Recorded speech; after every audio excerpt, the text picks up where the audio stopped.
Resident here in Kansas City, and I am one of those ugly black feminists that you are not a fan of. So I appreciate you coming here to Kansas City, and I figure if I'm going to have something to say, I'm going to say it to your face. So I do appreciate you addressing my concerns regarding anti-LGBT rhetoric and anti-feminist rhetoric. So I appreciate you saying that up front.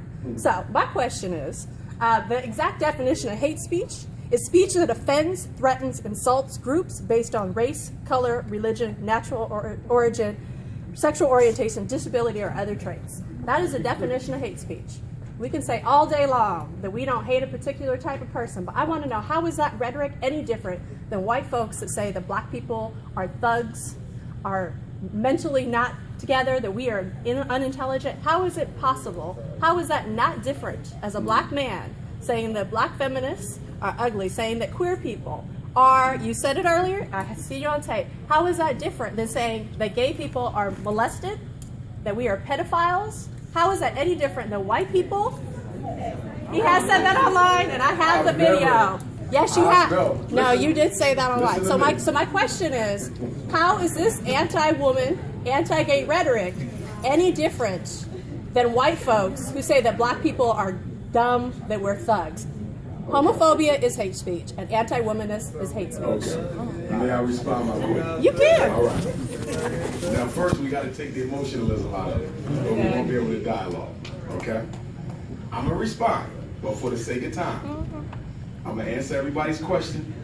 And if you like, when I'm done, me and you can have a private, respectful conversation. We'll talk. Okay? Now, okay, well, let me do this one, I'm going to go through and we can come back to it. If you want to have that conversation. Number one, and because I got ADHD, I didn't remember everything, but I think I can get to most of the highlights of what you said. First, you said homophobia. Yes.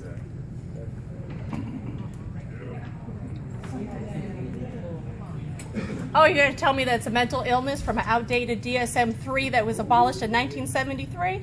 Don't try it. This is not the DSM-5. DSM-5? This is the DSM-5. Oh, that we're mentally ill. Go ahead. Go ahead.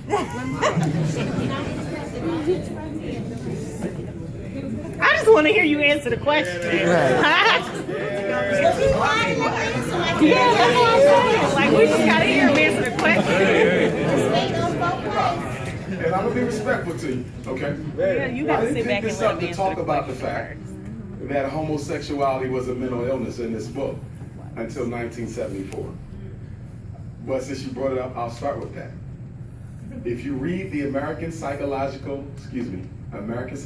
Association position paper on the removal of homosexuality from this book as a mental illness, and I have it, it's available online, it clearly says that we did not change this classification because we had sufficient evidence to prove that people were born this way. So one of the questions that got to be dealt with from the Eurocentric mental health framework that we're dealing with this issue in, why was it removed? Now, having said that, I picked up the book to ask you on what page is the mental illness homophobia. It's not a mental illness. It's a disease, just like racism a disease. Who defined homophobia as a disease? This is the authority of mental illness. Where is the diagnosis homophobia? It's not a diagnosis. It's a state of being. It's a state of being. Phobia. It's a state of being. A phobia is in this book. Okay, so hate speech against gay people. Let me. Okay. Phobia is fear. Simple phobia, any type of claustrophobia, it's a fear. You said homophobia. I'm not afraid of nobody.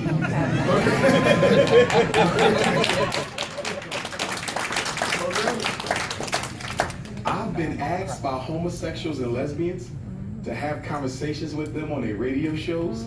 I normally accept the invitation for respectful dialogue.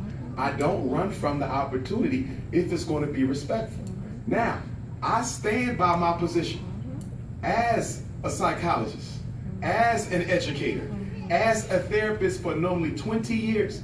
And in 95% of the cases of gay and lesbians I personally know and met and work with, most of them were victims of sexual abuse as children. I'm speaking not what some white person wrote in some research study. I'm telling you what I know. Amongst black folk, it is a pathology born of childhood sexual victimization.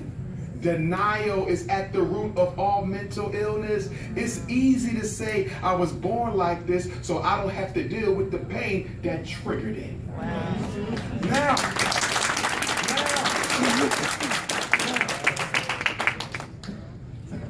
I never said that because you are gay, you want to prey on children sexually. Now, do you have a strong case of homosexuals and lesbians who prey on children? Look at the Roman Catholic Church. We don't have to debate whether or not folks who are sexually confused who may also prefer children. But am I going to wholesale indict the whole population and say because you gay you want to molest children? I've never said that. I've never said that, and I never will say that. I'm very responsible with my words. Now, you drew a comparison that I want to disagree with. You said, how is me disagreeing with homosexuality, how is that any different from the white man saying black folks was dumb and stupid and this and that? You know what the difference is? Though that was lies about us. That could be proven. You're wrong. I don't denigrate or downgrade black gays and lesbians. Why would I do that? Do you realize black gay men have one of the highest suicide rates in America? Because of speech like what you put out to the community. If what you say shame is true, and silence is why people don't come out. What about before he was even born? What about before he was even born? Thank you, sir. Thank you. Okay, what about 100 years ago, 200 years ago? What about it? There's no argument. I'm asking you. I mean, there were. But you said him. There have been, homophobia has been around for what was centuries. going on before he was born? He inherited it and he decided to continue the conversation. Listen. We will talk offline. Stay with me, stay with me, stay with me. It is a political fact for anyone with common sense. It is a political fact for anyone with common sense. Dr. King was assassinated in 1968. Black Panther Party was destabilized in 1972. Homosexuality became normal in 1974. It is a political fact that homosexuality was declassified as an illness so it could be used to take over the black civil rights struggle.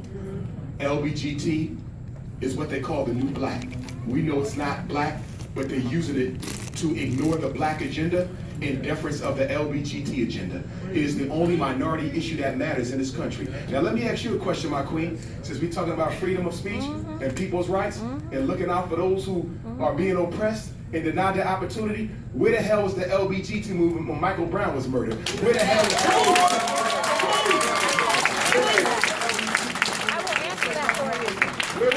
Y'all speak out against what goes on with black folks. I will answer that for you. No, I've been to Ferguson. I've started an organization here, and maybe You're talking about you. I'm talking about that movement. Guess what? The 3 women that started Black Lives Matter, both Patrisse and Alicia, are queer black women, and they are making sure. About individuals. I am talking about 3 women. I am talking about 3 women that started this movement. Speak out against white supremacy. They do. Yes, they do. LGBT does I'm not talking about you as an individual, but the reason why the LGBT movement does not speak out against white supremacy is because they are a part of it. Wow.